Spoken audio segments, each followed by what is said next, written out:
on his way to Morley Corrupt's offices. Are you Morley Corrupt? Of course not. I'm just backdating some records here. That's the man, Lieutenant. My friends here tell me that you tried to cheat them out of their rightful inheritance. That's impossible. I'm as honest as the day is long. You want to hit the light switch? It's on the wall. Look here. Did you tell them that 1/2 plus 1/4 equals 2/6? Something like that. And everyone knows that 2/6 is just another way to write 1/3. So they get 1/3 and I get the rest. But, Lawyer Corrupt, we already know that Fluff was given 1/2 the estate. 1/2 is bigger than 1/3, so we know you're cheating. That's telling them, Lieutenant. 1/2 plus 1/4 is not 2/6. You can't just add the denominators together. Look, 1/2 is the same as 2/4, and 2/4 plus 1/4 is 3/4, not 1/3. You're not a nice person, Lawyer Corrupt. That's what my law professor said. You'll be punished for this, you scalawag. Sticks and stones can break my bones, but names will... And that's what Dirk did, and that's what allowed him to get back to the bees. And that's what made him happy. You know, it makes a mathematician feel good to know that by using common sense and good old logical thinking, he can solve a lot of the world's problems. I wonder what this sticky stuff is. You have a swole thumb. You mean swell thumb, as in swell, elegant. I mean swole, as in swollen thumb. Gee, a talking bee. See you around the quad, Toots. Yahoo! Eee, a screaming human. And as Dirk's thumb rises slowly in the east, we bid a fond adieu to one of the world's best mathematicians and worst naturalists.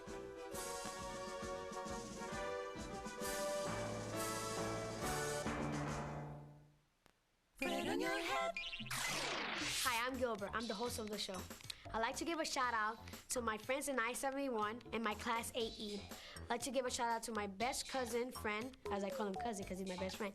Name is Ruben Estrella, my sister Jahira, and my mom, Linda, and my father, Gilbert. Now check this out. The story you are about to see is a fib, but it's short. The names are made up, but the problems are real. It was Tuesday, 6:43 p.m., and not a trace of smog in the air. We were miles north of Los Angeles, California zip code 91603. I was working the day watch out of MathNet. My partner is George Bowlegs Frankly. Our friend is Bronco Guillermo Gomez. My name is Monday. I'm a mathematician. We've been working and working hard on several mathematical problems which we hoped would bring us closer to a fortune in gold. Gold that was stolen in 1853 from a stagecoach by a desperado named Saddle Sore Capone. We decided to look at a few scenes from previous episodes to get the cobwebs out of our attics. And this is a copy of the map I made. Where did the original map come from, Bronco? It was found on Saddle Sore Capone when he died. The map is in the library, and I've been studying up on the subject a lot, and I copied it there. This doesn't look like a treasure map to me. I mean, treasure maps always have an X where the treasure is buried. You know, X marks the spot. Bronco pointed out that thousands of people had looked for the treasure using part of a map, and no one had found it. I kinda stumbled on it. Look what happens when you see the reflection in this thermos. It reflects. So what? Watch what happens when I put it on the map, right here. I'll be doggone. Dig here. Oh, dig here. That was enough to interest me and George, and we made our way to Mulch Gulch to look for stolen gold. Dijon Moutard, a librarian, warned us about an old desert rat in the area. A foxy old desert person named Rommel. Scruffy Rommel. And? Just be careful, that's all. Be real careful. And we found him. A harmless old fellow named Scruffy who helped us continue our search. We found the treasure! Yahoo! $90,000! I wouldn't have believed it if I hadn't seen it with my own desert rat eyes. Open it up, Pard.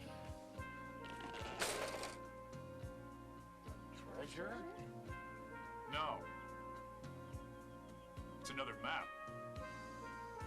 Other part of map. C. Myrer, 1853. Myrer? What does that mean? I don't know. We had assumed it was someone's name, and that someone had the other part of the map. We checked it out. We looked at old records, checked out books, even looked at headstones in the cemetery looking for someone with the name Myrer. We found nothing. We were discouraged, to say the least. We're right back where we started. I ain't. You ain't? I mean, you aren't? Scruffy decided to go back to his beloved desert and left us to ponder the puzzle and play What If? What if C. Myrer isn't a person? What do you mean? I mean, what if the word means something else? It was an interesting hypothesis. Mirror.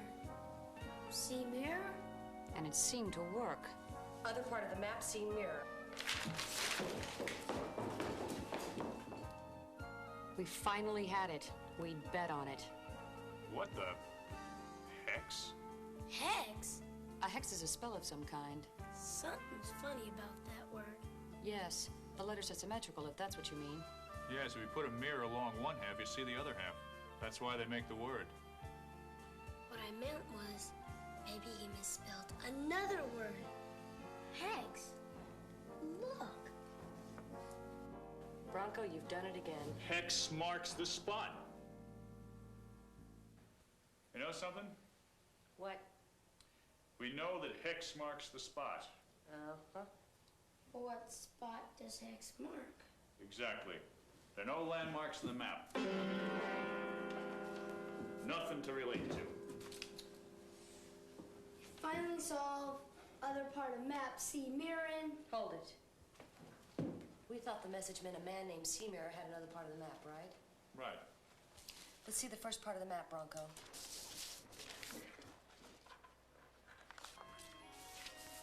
They match. This is the other part of the map. We know that this triangle is to scale. Let's assume this one is too.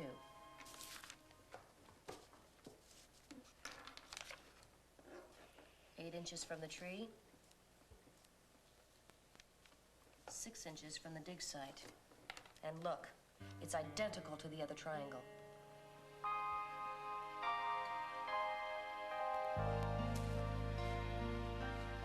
Using triangulation again, we discovered where hex marked the spot.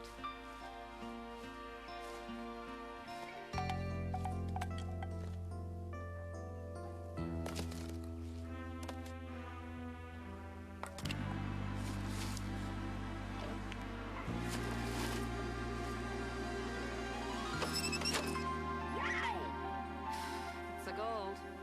That isn't it lovely? And Bronco, I guess the gold is yours. No strings? No strings. What are you gonna do with it? You're gonna give it to me. Did you say something, Kate? No, but... Up with your hands. Stick 'em up.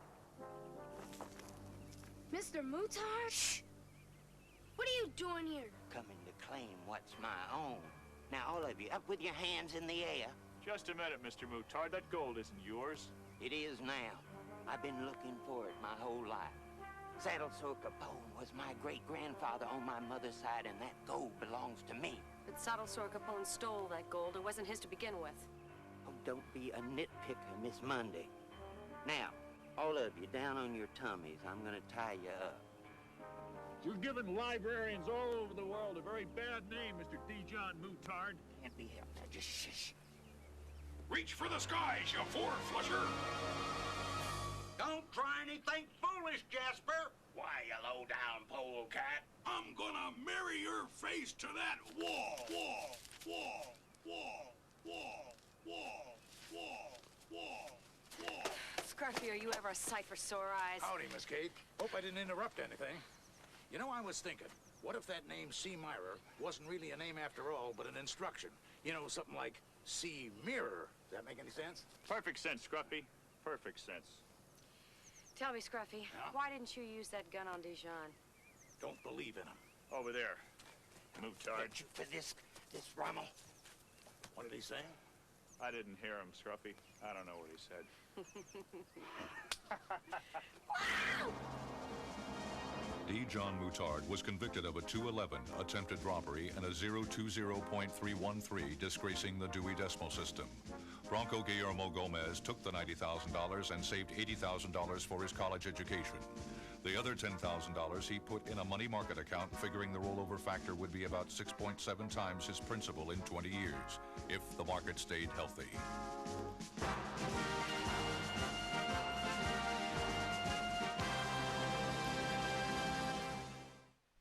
Here's your host. This is the end of the show, Gilbert, and since you've been such a great host,